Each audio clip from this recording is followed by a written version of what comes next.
Hello everyone, and welcome back to our channel.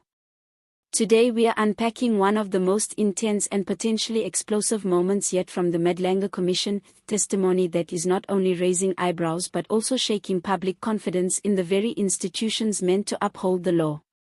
This is a story about power, responsibility, and the dangerous consequences when lines may have been crossed inside the South African Police Service. And at the center of it all is Sergeant Nkosi, whose recent admissions have taken the Commission's investigation to an entirely new level. Let's break it down carefully.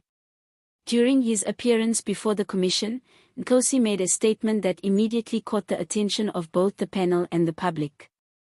He confirmed that he understood Brigadier Bokaba and National Commissioner General Masemola to be individuals that businessman Matlala had referred to as his people within the police service. Now, this is where things get serious.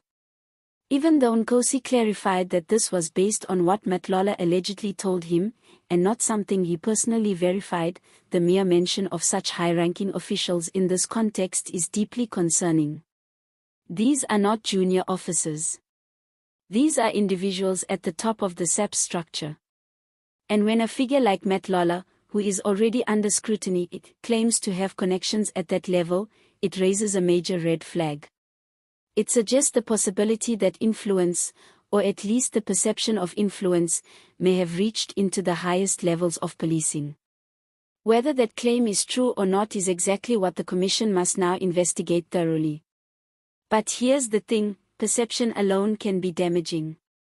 Even if these claims turn out to be exaggerated or false, the idea that someone could confidently say they have allies at the top of the police force undermines public trust.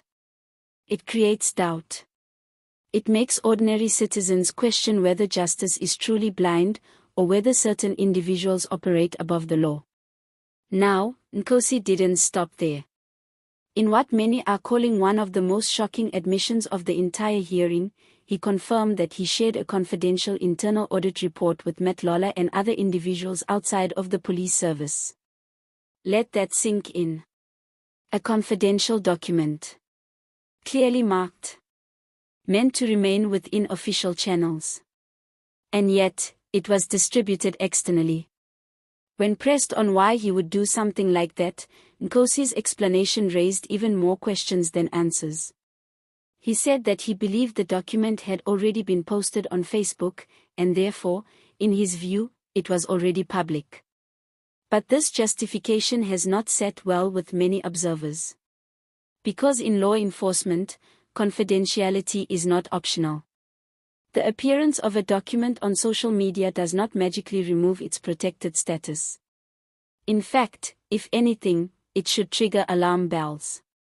It should lead to an investigation into how the leak happened, not serve as an excuse to spread it further. This brings us to a critical issue: judgment. Was this simply a case of poor decision-making? A misunderstanding of protocol?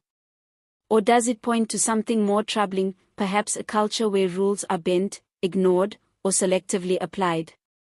And then there's the question of intent. Why share that document with Matlala in the first place? What was the purpose?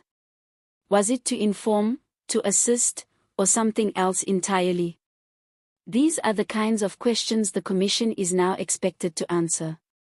But the implications go even deeper. Nkosi also admitted that he failed to report or act on the information that Matlala allegedly claimed to have connections within the police service. Think about that for a moment. If you are a police officer, and someone tells you they have influence over senior officials, that should immediately raise concern. It should trigger a report. It should set off an internal process. But in this case, according to Nkosi's own testimony, that didn't happen. And that is where the real concern lies. Because the Commission is not just investigating isolated incidents. It is looking at whether there are systemic failures within the police service. Whether there are gaps in accountability. Whether individuals are turning a blind eye when they should be taking action. Nkosi's admissions, taken together, paint a troubling picture. An officer who shared confidential information. An officer who was aware of claims of high-level connections. And an officer who did not escalate those concerns. Now, it's important to remember that these are still allegations and testimony. The Commission's job is to test this information, to verify it, and to determine what is fact and what is not.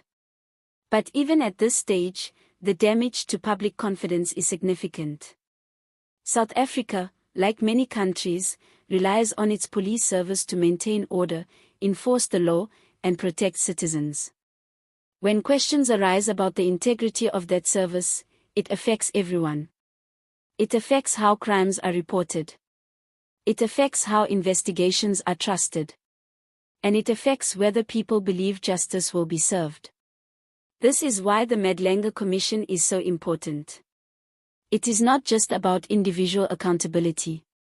It is about restoring trust. It is about identifying weaknesses and ensuring that they are addressed. And right now, all eyes are on what happens next. Will the Commission call Brigadier Bokaba or General Masemola to respond to these claims? Will there be further evidence to support or refute Nkosi's understanding? And what consequences, if any, will follow from the sharing of that confidential document? These are the questions that will shape the next phase of the hearings. There is also a broader conversation that needs to happen about professionalism within law enforcement. About training. About ethical responsibility. Because situations like this don't just happen in isolation, they often reflect deeper issues within the system. And for many South Africans watching this unfold, there is a sense of frustration. What do you make of Nkosi's admissions? Do you think this was a case of poor judgment, or does it point to something deeper within the system? And how should the Commission respond to such serious claims involving senior officials? Drop your thoughts in the comments below, we read every single one. If you found this video informative, don't forget to like, subscribe, and share it with others who want to stay informed. And make sure you turn on notifications so you never miss an update from us. Thank you for watching, and as always, stay informed, stay aware, and stay engaged. See you next time.